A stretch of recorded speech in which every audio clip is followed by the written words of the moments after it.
So, let's talk about the wild world of carbon credits. Specifically, what happens when the very nature we're trying to protect, well, fights back.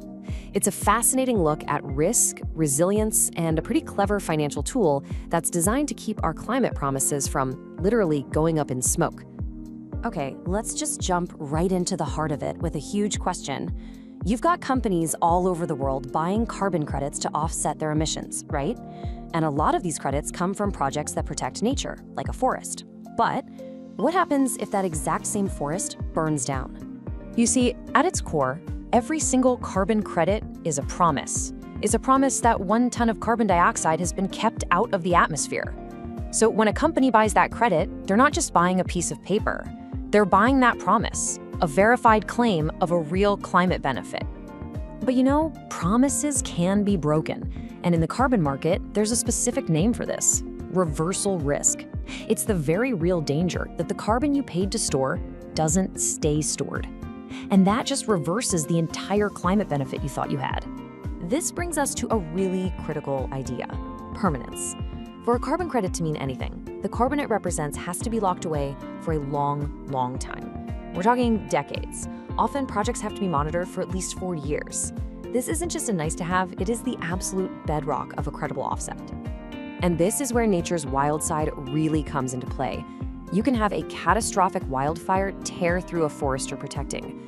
A new disease could wipe out trees you just planted. A flood could wash away a whole mangrove project. All of these events can release huge amounts of stored carbon right back where we don't want it.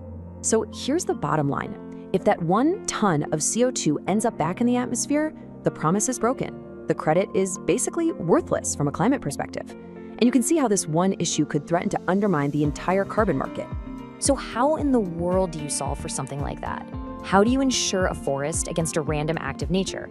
Well, the market came up with a really innovative solution. It's called the buffer pool. And you should think of it exactly like that: a collective insurance fund. But instead of filling it with money, it's filled with carbon credits. It's a safety net that the market built for itself to protect everyone against these kinds of massive, unpredictable losses. Okay, here's the official definition. A buffer pool is a stash of credits that are non-tradable. And that's the key. You can't buy or sell them. They're just held in reserve by the people who set the rules, specifically to cover the bill when a disaster strikes. All right, so how does this carbon insurance policy actually work day to day? It's a pretty clever 4-step process that's designed to manage risk right from the get-go. Okay, here's how it goes. First, every single project gets put under a microscope to assess its risk. They look at everything from the local political situation to, how likely a wildfire is. Based on that score, the project then has to chip in a percentage of its credits to the buffer pool. So riskier projects contribute more. Then, disaster strikes. A fire happens, releasing 10,000 tons of carbon. Finally, the central body steps in, goes to the buffer pool, and cancels 10,000 credits. The books are balanced, the loss is covered, and the system as a whole stays intact. This chart shows you exactly what that looks like. For every batch of credits a project creates, that little blue slice gets automatically tucked away in the buffer account. That's their insurance premium. The rest, the green part, can be sold, but that buffer protects the value of all the credits out there. Now, here's where the system gets really smart.